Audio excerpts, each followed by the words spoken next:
लाड़काना के खानदान का एजाज, माँ बाप की शादी और 7 बच्चों की तारीख पैदाइश 1 अगस्त होने के बायस Guinness book of world record में नाम शामिल करने के साथ साथ 3 सर्टिफिकेट जारी कर दिए गए हैं। मजीद तफसीलात जानते हैं, उस फैमिली के साथ मौजूद हैं हमारे नुमाइंदे तारिक दुरानी। जी, इस वक्त मैं मौजूद हूँ लाड़काना की सिद्दीकी कॉलोनी में, जहाँ के रिहायशी रिटायर्ड टीचर मोहतरम अमीर मंगी साहब को का नाम Guinness book of world record में शामिल किया गया है।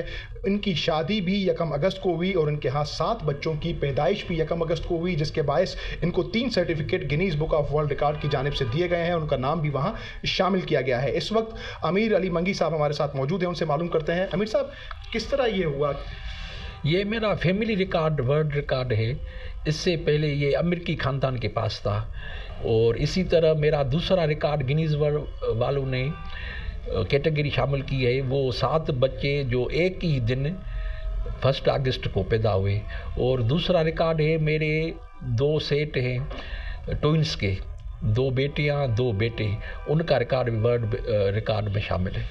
जी बिल्कुल, आपने सुना कि अमीर मंगी साहब को का नाम 3 सर्टिफिकेट इनको जो है जारी हो चुके हैं और Guinness book of world record में इनका नाम शामिल हुआ है। ताहाल इनको शिकवा ज़रूर है कि हुकूमत की जानिब से इनको कोई पजीराई ताहाल नहीं मिल सकी है। जी।